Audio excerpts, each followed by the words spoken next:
পিঠাপুলি আমাদের দেশের একটা ঐতিহ্য, আর দেশীয় পিঠার মধ্যে পাটিসাপটা অন্যতম একটি। এর স্বাদও যেন অতুলনীয়। শীত মানেই যেন পিঠাপুলির ধুম পড়ে যায়।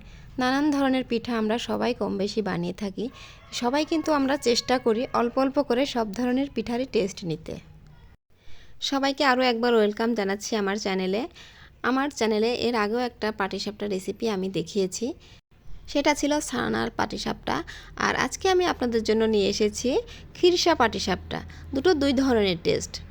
ছানার পাটিসাপটা পিঠাটা যদি কেউ আবার দেখতে চান তাহলে আমার ডেসক্রিপশন বক্সে লিঙ্কটা দেওয়া থাকবে, আপনারা দেখে নিতে পারেন। তাহলে চলুন আজকে শুরু করা যাক আমার আজকের রেসিপি। এখানে আমি 1 কেজি দুধ নিয়ে নিচ্ছি। দুধটা আমি আগে থেকে বয়েল করে রেখেছিলাম এবং 1 কেজি দুধ জাল করে আমি হাফ কেজি বানিয়ে নিয়েছি। যেহেতু আমি খিরসা তৈরি করব, এই জন্য আমি দুধটা একটু ঘন করে জাল করে নিয়েছি। এর মধ্যে আমি দিয়ে দিচ্ছি 2 কাপ পরিমাণ চাউলের গুঁড়া।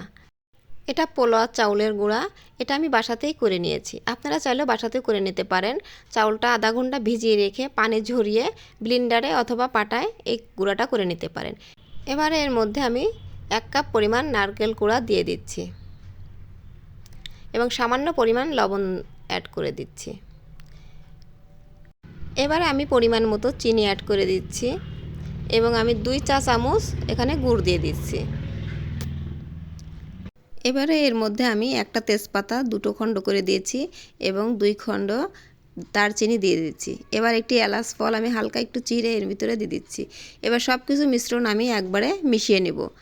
আমি কিন্তু চুলাটা এখনও দিইনি, চুলাটা অফ করে কিন্তু আমি এটা সম্পূর্ণভাবে মিশিয়ে নিচ্ছি, কারণ চুলাটা দিলে কিন্তু দলা পাকিয়ে যাবে, খিরসাটা ভালো হবে না। মিশ্রণটা সব কিছু মিশানো হয়ে গেলে এবার আমি চুলাটা হাই ফ্লেমে দিয়ে জাল করে নিচ্ছি। কিছুক্ষণ জাল করার পর আমি এর ভিতরে যে এলাচ তেজপাতা দারচিনি দিয়েছিলাম সেগুলো উঠিয়ে নিচ্ছি, কারণ এর ফ্লেভারটা অলরেডি খিরসার ভিতরে চলে গিয়েছে। এজন্য এগুলো আমি একদম তুলে ফেলে দিচ্ছি। এই পর্যায়ে মিশ্রণটা কিন্তু বারবার নাড়াচাড়া করে দিতে হবে, কারণ অনেকটা ঘন হয়ে আসছে মিশ্রণটা। আর যেহেতু এর ভিতরে সুজি আছে, কিছুক্ষণ দিলেই কিন্তু জাল করলেই এর সুজিটা ঘন হয়ে আসবে, এজন্য বারবার নাড়াচাড়া করে দিতে হবে। আমার এই খিরসাটা কিন্তু অলরেডি অনেকটা ঘন হয়ে গিয়েছে। আপনারা দেখতেই পাচ্ছেন কত পরিমাণ ঘন হয়ে গেছে এবং আঠালো একটা ভাব চলে এসেছে। এই পর্যায়ে আমি চুলাটা বন্ধ করে খিরসাটা নামিয়ে নেব, কারণ এটা নামানোর পর ঠান্ডা হয়ে গেলে অনেকটাই আরও ঘন হয়ে যাবে। এবারে আমি ব্যাটারটা তৈরি করে নেব। এর জন্য একটি মিক্সিং বোলে আমি 2 কাপ ময়দা নিয়ে নিচ্ছি এবং 1 কাপ চাউলের গুঁড়ো দিয়ে দিচ্ছি এবং সামান্য পরিমাণ লবণ অ্যাড করে দিচ্ছি। এবার সম্পূর্ণ মিশ্রণটা ভালোভাবে একটু মিশিয়ে নেব। মিশিয়ে নিয়ে আপনি পানিটা দিলে আপনার মিশ্রণটা ভালো হবে, এজন্য আপনারা সবসময় চেষ্টা করবেন একটু মিশিয়ে নিয়ে পানিটা দিয়ে দিতে। এখানে আমি কুসুম গরম পানি দিয়েছি। ব্যাটারটা তৈরি করার জন্য অবশ্যই আপনারা কুসুম গরম পানি ইউজ করবেন। এবার ব্যাটারটা আমি সুন্দরভাবে মিশিয়ে নেব।